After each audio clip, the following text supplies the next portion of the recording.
The 17th of January 1945. Iwo Jima. The volcanic silence before the storm. The dawn broke over the black sands of Iwo Jima like a knife edge cutting through dark fabric. Steam rose from the volcanic earth in thin, ghostly columns, mixing with the salt spray that crashed against the jagged rocks below. Mount Suribachi stood silent in the distance, its slopes dotted with invisible eyes watching from concrete and stone. The air tasted of sulphur and brine, a combination that burned the throat and watered the eyes. In the pre-dawn darkness, beneath tons of volcanic rock and reinforced concrete, Japanese soldiers sat in chambers carved from the island's heart, listening to the distant rumble of American naval guns that had been pounding the island for 72 consecutive days. They sat in silence, fingers touching the cold metal of their rifles, believing absolutely that no force on earth could reach them in their underground fortress. They had been told that the caves were impregnable, that the Americans would break themselves against these defenses like waves against a seawall. They had been told many things. They were about to learn that some weapons do not need to penetrate stone to kill what hides within it. The island itself was a graveyard waiting to be filled. 8 square miles of volcanic ash and rock, honeycombed with 16 miles of tunnels, 11 miles of which were interconnected in a labyrinth of defensive positions that had taken Japanese engineers 8 months to construct. Lieutenant General Tadamichi Kuribayashi had transformed the island into a fortress unlike anything the Americans had encountered in the Pacific theater. Every ridge, every cave, every depression in the tortured landscape had been fortified with interlocking fields of fire, concrete pillboxes with walls 5 feet thick, artillery pieces hidden in caves with steel doors, machine gun nests camouflaged so perfectly that American reconnaissance photographs showed nothing but barren rock. The Japanese garrison of 21,000 men had dug themselves into the island's bones, creating a defensive network so sophisticated that traditional naval bombardment and aerial bombing could barely scratch its surface. They had ammunition for months. They had water from distillation plants built underground. They had rice and canned goods stacked in chambers that stayed cool even as the island's surface baked under the Pacific sun. They believed they were untouchable. But the American Marines who landed on those black beaches on February 19th carried with them a weapon that redefined the very nature of underground warfare. They called it the M2 flamethrower, though that clinical designation failed to capture its terrible poetry. 70 pounds of tanks and hoses and mechanical valves that could project burning fuel 60 yards through the air. Napalm. They called the fuel a portmanteau of naphthenic and palmitic acids mixed with gasoline to create a gel that stuck to everything it touched and burned at temperatures exceeding 2,000 degrees Fahrenheit. The concept was not new. Flamethrowers had been used since World War I, crude devices that more often endangered their operators than the enemy. But the Americans had refined the weapon, perfected it, transformed it into something that could reach into the deepest cave and turn stone chambers into cremation ovens. The Japanese soldiers waiting in their caves understood fire. They had trained with their own flamethrowers, small devices used primarily for clearing bunkers in China. They had read the intelligence reports about American flamethrowers used in the islands of the Central Pacific. But intelligence reports are abstractions, words on paper that fail to convey the reality of experience. The soldiers of the 109th Division, the 2nd Mixed Brigade, the tank regiments and artillery battalions and naval infantry units, all packed into Iwo Jima's underground fortress, they expected the Americans to come with grenades and satchel charges, with rifles and machine guns, with the traditional tools of infantry combat. They expected to sell their lives dearly in close combat within the tunnels, where Japanese soldiers with bayonets and determination could offset American numerical and material superiority. General Kuribayashi had drilled this into them. No banzai charges, no wasteful suicide attacks, but disciplined defense from fortified positions, making the Americans pay in blood for every yard of volcanic ash. They were ready for that kind of war. They were not ready for what came instead. The first cave assault came on D-Day +3, February 22nd, on the northern slopes near Hill 382. A Marine squad had pinned down a Japanese position dug into the hillside, a cave entrance barely visible behind chunks of volcanic rock and camouflage netting. The Marines had tried grenades, but the cave bent sharply after the entrance, and the explosions echoed harmlessly against stone walls. They had tried rifle fire, but shooting into darkness accomplished nothing when the enemy crouched around corners in the deep shadows. The squad leader called up a flamethrower team, 2 men, one carrying the 70-pound weapon, the other providing cover with a Browning automatic rifle. The operator was a private from Ohio, 20 years old, who had trained with the weapon at Camp Pendleton, but had never used it in combat. His hands shook as he checked the igniter and opened the valve. He stepped toward the cave entrance, his boots crunching on the volcanic gravel, and he pressed the trigger. What happened next lasted perhaps 10 seconds, but those 10 seconds contained an eternity of understanding. The stream of flaming gel arced through the air like dragon's breath, a liquid rope of fire that poured into the cave entrance and splashed against the interior walls. The napalm stuck to the stone and burned with a light so bright that everyone watching had to shield their eyes. The roar of the flames was like standing next to a blast furnace, a sound that swallowed all other sounds. Then came the screaming. It started high and sharp and descended into something that no longer sounded human, a sound that bypassed the ears and went directly into the primitive brainstem where fear lives. The screaming lasted perhaps 15 seconds before it stopped. Smoke poured from the cave entrance, black and chemical-smelling, carrying with it the odor of burned meat. The Marines stood frozen. Even the veterans who had seen combat on Saipan and Guam and Peleliu, they had never seen anything quite like this. Inside the cave, the Japanese soldiers experienced something that no amount of training or ideology could prepare them for. The napalm splashed into the chamber like liquid hell, sticking to uniforms, to skin, to rifles and ammunition boxes and the stone walls themselves. The gel burned with such intensity that it consumed the oxygen in the enclosed space within seconds. Men who were not directly hit by the flames found themselves suffocating, their lungs pulling in superheated air that seared their throats and cooked them from the inside. The temperature in the cave spiked to over 1,000 degrees in less than 5 seconds. Equipment melted. The wooden stocks of rifles burst into flame. Men's hair ignited before the fire even touched them. And for those directly in the path of the napalm stream, death came with a speed that was almost merciful compared to the suffocation that took the others. The cave that had seemed like a fortress became a kiln, and the men inside became casualties not of bullets or shells, but of physics and chemistry weaponized. The news spread through the Japanese tunnel network with the speed of wildfire. Survivors from adjacent positions heard the screams, smelled the smoke, found the charred bodies when they ventured to investigate after the Americans moved on. The physical evidence was undeniable. 12 men had occupied that cave, and 12 bodies were found. Some burned beyond recognition, others suffocated with expressions of terror frozen on their faces. The psychological impact rippled through the garrison like seismic waves through the volcanic rock. Soldiers who had steeled themselves to face death in combat, who had written their final letters home and embraced the concept of Gyokusai honorable death in battle, now faced something that transcended their understanding of warfare. The caves were supposed to be sanctuaries, places of safety where concrete and stone provided protection. Now, the caves had become traps, death chambers, from which there was no escape. But this was only the beginning. The American commanders, recognizing the effectiveness of the flamethrower against fortified positions, began integrating flamethrower teams into every assault unit.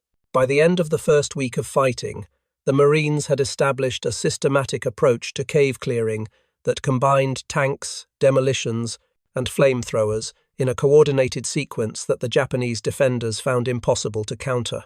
The typical assault began with tank-fire Sherman tanks equipped with 75mm guns that would blast the cave entrance to collapse any defensive positions at the opening. Then came the demolitions teams with satchel charges and pole charges, explosive devices on long poles that could be pushed into cave entrances to clear the first chamber. And then came the flamethrowers, sometimes man-portable M2 units, sometimes the mechanized versions mounted on Sherman tanks that the Marines called Zippos. or Ronson burners, after popular cigarette lighters. These mechanical flamethrowers carried 300 gallons of napalm and could sustain a flame for over a minute, pouring fire into tunnel systems until every chamber glowed red and nothing inside remained alive. The Japanese troops adapted as best they could.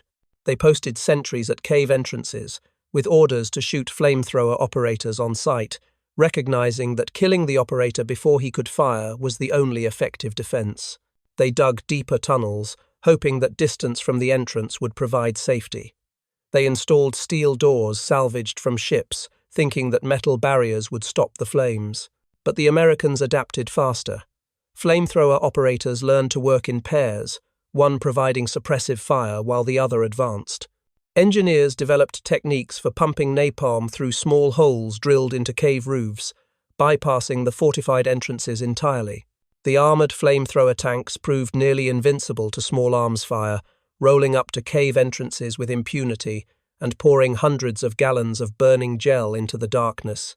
The steel doors meant to protect became ovens, conducting heat into the chambers behind them and roasting the defenders alive without the fire ever entering the space. Statistics tell part of the story, though numbers can never fully capture the human experience. By the end of the battle for Iwo Jima, American forces had used flamethrowers to clear an estimated 800 separate cave positions. The 3rd Marine Division alone recorded using flamethrowers in 70% of all cave engagements.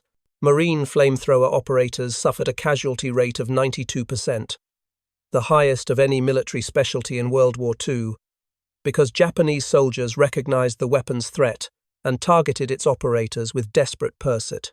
Intensity. Yet, despite these casualties, the commanders kept deploying flamethrowers because nothing else worked. Grenades and satchel charges could clear single chambers, but left deeper tunnels intact. Artillery and naval gunfire could pound the surface, but barely dented the underground fortifications. Only fire could reach into the depths and neutralize defenders without requiring Marines to enter the killing grounds of tunnel combat. The psychological records from Japanese prisoners and survivors, though few in number, reveal the weapon's impact on morale and fighting spirit. One sergeant from the 145th Infantry Regiment, captured after being wounded in a cave collapse, told interrogators through an interpreter that the flamethrowers killed the spirit before they killed the body. He described waiting in a tunnel complex on the 3rd day of battle, hearing the distant rumble of explosions and rifle fire, then hearing something new, a roaring sound like wind through a chimney, followed by screaming that ended abruptly. An hour later, another roar, more screaming, then silence. By the 4th day, he said, soldiers in his position were no longer sleeping, no longer eating their rations, simply sitting in the darkness, waiting for the fire to find them. When American Marines finally entered his tunnel section, he and 3 others surrendered immediately, preferring the shame of capture to the alternative. This was extraordinary behavior for Japanese soldiers in 1945, men who had been trained from induction that surrender was the ultimate dishonor, worse than death. Yet the flamethrower broke that conditioning in ways that conventional weapons could not. The contrast between expectation and reality defined the Japanese experience on Iwo Jima. They had expected to fight a battle of attrition, trading space for time, making the Americans pay such a high cost that the invasion of the Japanese homeland might be reconsidered. General Kuribayashi's defensive plan was sound by every conventional military standard. His troops were well-trained, well-supplied, and deeply motivated. The fortifications were masterpieces of military engineering, arguably the most sophisticated defensive positions constructed by Japan during the entire war.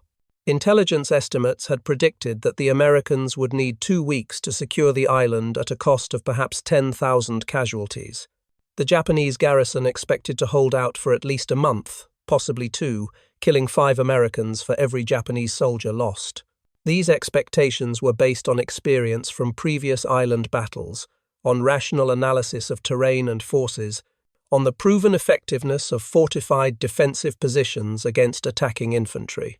But expectations shattered against the reality of American industrial capacity and tactical innovation. The flamethrower represented something that Japanese military planning had failed to account for: The American willingness to develop specialized weapons for specialized problems, the industrial base to produce these weapons in quantity, and the tactical flexibility to integrate them into combat operations rapidly. While Japanese factories struggled to produce enough rifles and ammunition, American factories were turning out flamethrowers by the thousands, along with the specialized napalm fuel, the spare parts, the training equipment, and the technical manuals. While Japanese tactical doctrine remained relatively static, frozen by a rigid command structure and a culture that valued tradition over innovation, American forces constantly adapted, incorporated lessons from each battle, and developed new techniques that gave individual small unit leaders the tools to solve tactical problems without waiting for orders from above. The symbolic weight of the flamethrower extended beyond its tactical effectiveness. To the Japanese soldiers huddled in their caves, the weapon came to represent American material abundance. Taken to its logical extreme, the ability to wage war with such excess that even fire itself could be weaponized and deployed wastefully, pouring hundreds of gallons of burning fuel into a single cave to kill a handful of defenders. They had been taught that Japanese spirit and determination would overcome American material advantages, that Yamato Damashi, the Japanese spirit, would triumph over Western decadence and softness. But there was nothing soft about the Marines who hauled 70-pound flamethrowers up volcanic slopes under fire. There was nothing decadent about the systematic, methodical approach to cave clearing that combined engineering, firepower, and courage. The flamethrower demonstrated that American material superiority was not a weakness to be overcome by Japanese spirit, but an expression of a different kind of strength, industrial, innovative, practical, and absolutely ruthless when applied to the problem of killing. The transformation in Japanese perception was not instantaneous, but evolutionary, spreading through the garrison as survivors shared experiences, and the front lines crept steadily northward across the island. In the first days of battle, soldiers in caves still believed they could hold, still expected to inflict casualties that would make the Americans reconsider their advance. By the second week, that confidence had eroded. Soldiers began writing farewell letters that expressed not determination but resignation, not defiance but exhaustion. One such letter, found on the body of a lieutenant near Hill 382, read in translation, "We have fought with courage against an enemy that fights with fire. There is no defense against this fire. It comes through walls and doors and turns our fortresses into tombs. Tell my family I died with honor, but tell them also that this war cannot be won by honor alone." This was heresy by the standards of Japanese military culture in 1945, an admission of defeat that would have resulted in severe punishment if spoken aloud. Yet, in the privacy of a final letter, the truth emerged. By the third week of battle, Japanese resistance had shifted from organized defense to fragmented pockets of soldiers trapped in isolated sections of the tunnel network, cut off from command and control, running low on supplies, knowing that discovery meant death by fire. Some chose to detonate grenades or commit suicide rather than wait for the flamethrowers to find them.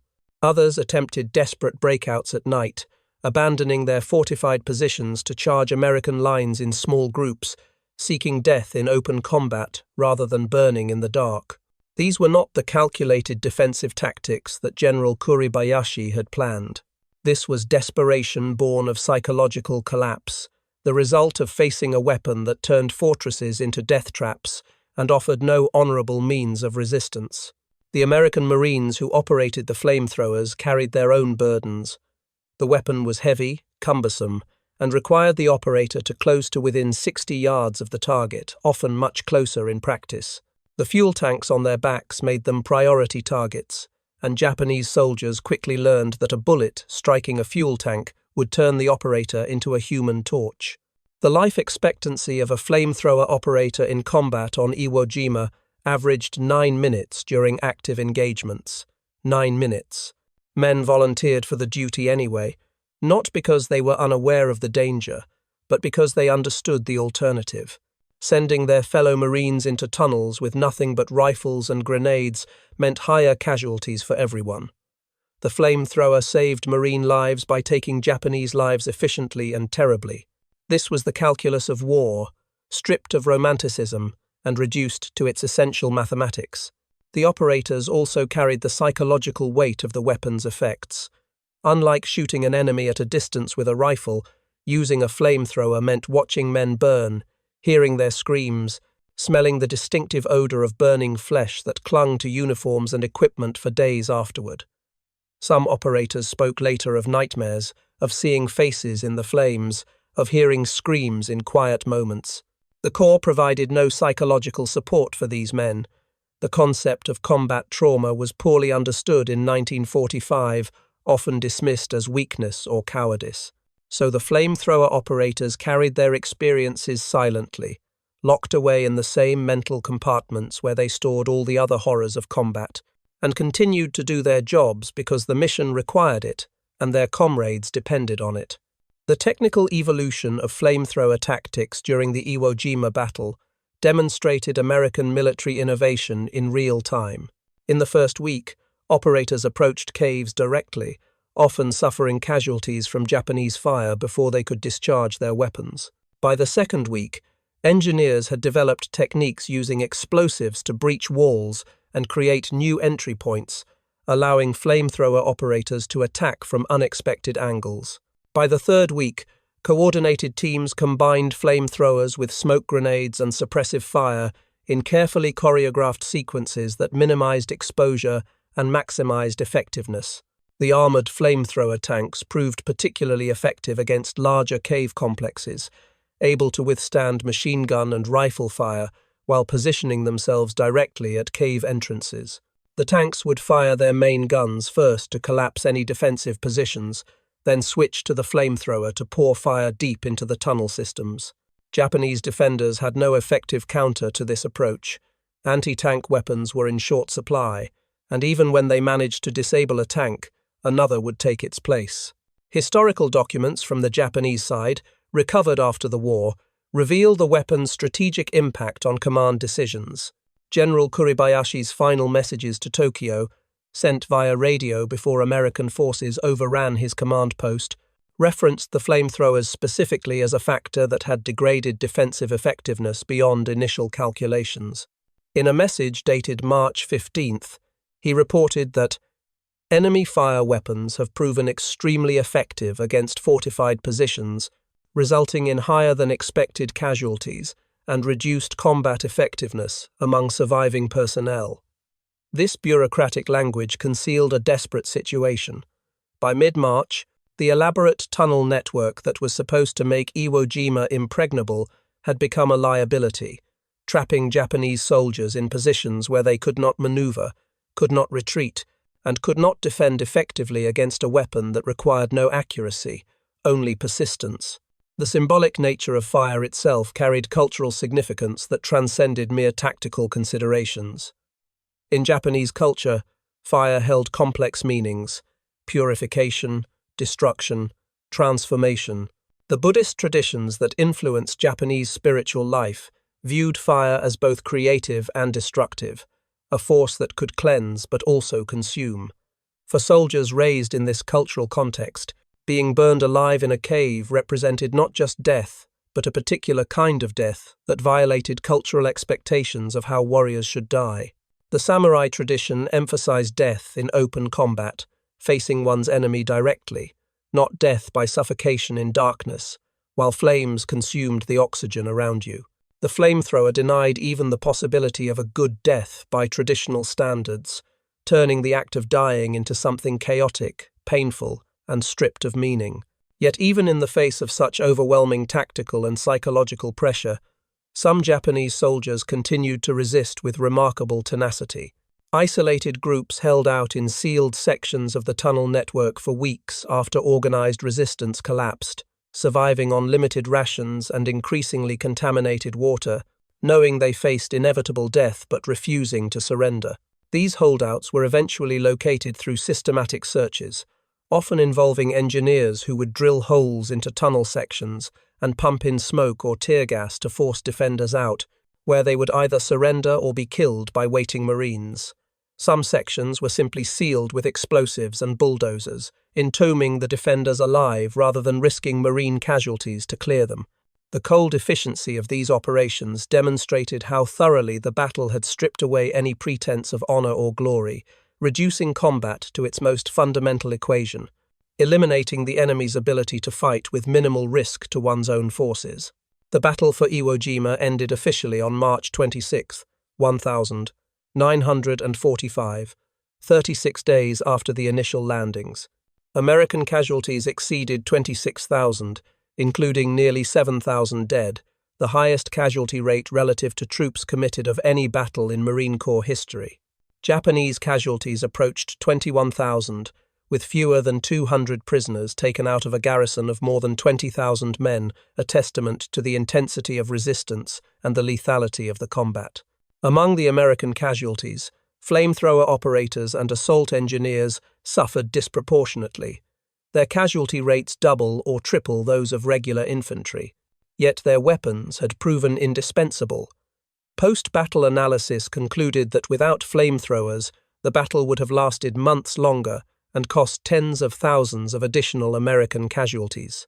The weapon had accomplished exactly what it was designed to do.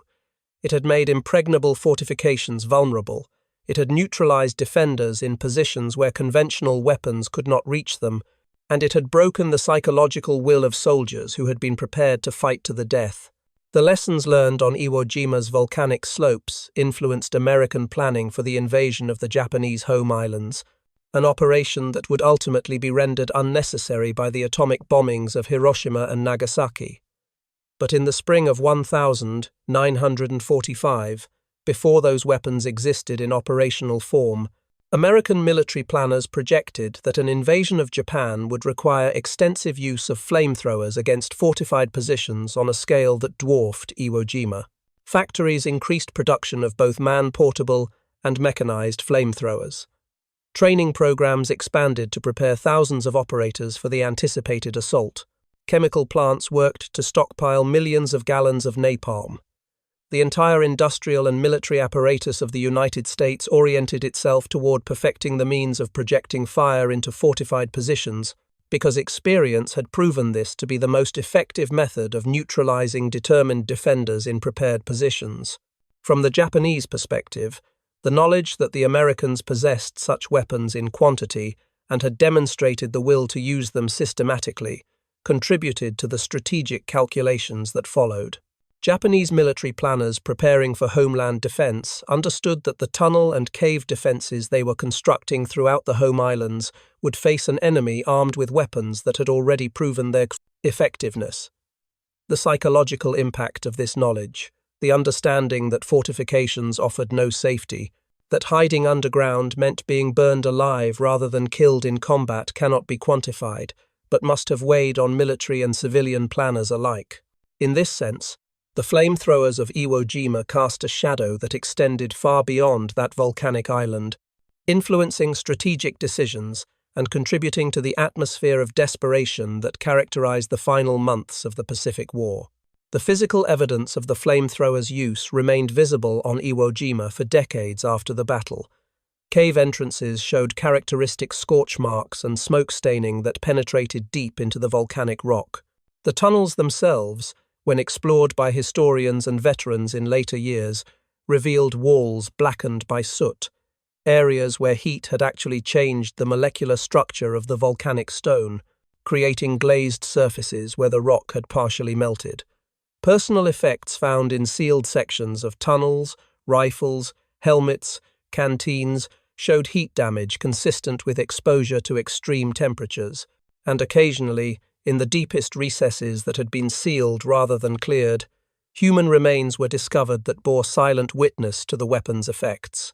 The recurring symbol throughout the battle was not a single object, but fire itself, fire as tactical weapon, fire as psychological terror, fire as symbol of industrial might. Where Japanese defenders expected to face bullets and explosives, familiar tools of war that could be countered with fortifications and courage, they encountered instead a weapon that transformed their defenses into liabilities and offered no avenue for honorable resistance. The fire represented something beyond military technology. It embodied a fundamental difference in how the two nations approached warfare. Japanese strategy emphasized spirit and endurance, accepting limited resources and compensating through determination and tactical skill. American strategy emphasized overwhelming material superiority and technological innovation, developing specialized solutions to specific problems and deploying them without concern for cost or conservation. The flamethrower was the physical manifestation of this philosophy, a weapon that consumed resources profligately, burned hundreds of gallons of expensive fuel to kill small numbers of defenders, yet proved so effective that its use expanded rather than contracted as the battle progressed. In the end, what could Japanese soldiers believe when their expectations collided so violently with reality? They had believed in the caves, in concrete and stone and deep earth, as protection against American firepower. They had believed in their training, in the superiority of Japanese fighting spirit, in the ability to endure hardship and inflict unacceptable casualties. They had believed that their willingness to die would somehow balance the material disparity between the two nations. But belief, no matter how sincere, cannot withstand napalm burning at 2,000 degrees. Ideology cannot consume oxygen faster than fire. Spirit cannot survive in caves where the air itself becomes too hot to breathe. The flamethrowers of Iwo Jima taught a lesson that transcended tactics and strategy, a lesson about the nature of industrial warfare in the 20th century, that victory would belong not to those who could endure the most suffering, but to those who could inflict it most efficiently. The legacy of those flaming streams that cleared fortified caves in minutes rippled forward through time. The tactical lessons influenced American doctrine for decades, informing everything from the development of thermobaric weapons to the use of napalm in Vietnam to modern urban warfare techniques.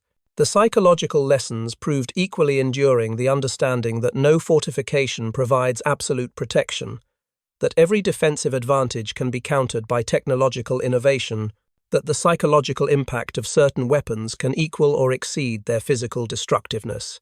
But perhaps the deepest legacy was the demonstration of what industrial democracies could accomplish when threatened, how quickly they could identify tactical problems, develop solutions, manufacture specialized equipment at scale, and deploy it effectively despite high costs and casualties.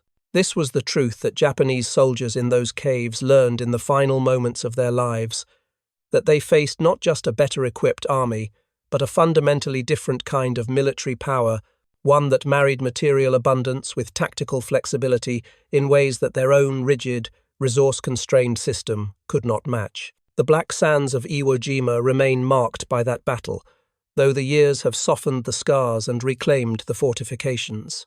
The island is closed to the public now, administered by the Japanese self-defense forces, visited occasionally by veterans who return to remember what they survived. The caves are still there, sealed in most cases, their dark mouths silent witnesses to what happened in those terrible weeks of early 1945. And somewhere in those volcanic depths, in tunnels that have never been reopened, physical evidence remains of the weapon that the Japanese soldiers couldn't believe: scorch marks on stone, melted equipment, the residue of fire that burned so hot it transformed rock into glass. These traces endure not as monuments but as simple facts, evidence of what happens when human beings apply industrial-scale ingenuity to the problem of killing other human beings efficiently. The flamethrowers cleared those caves in minutes, but the meaning of those minutes echoes still, a reminder that technological superiority in warfare is not merely about having better weapons, but about possessing the industrial capacity to produce them, the tactical flexibility to employ them, and the willingness to bear the moral weight of their use. In that volcanic island's bones, in the silence of sealed caves and the memory of flames, lies a truth about modern warfare that remains relevant decades later, that abundance itself can be a weapon, that material superiority translates directly into battlefield effectiveness, and that expectations forged in previous wars shatter quickly against new technologies wielded by nations with the resources and will to transform the very nature of combat.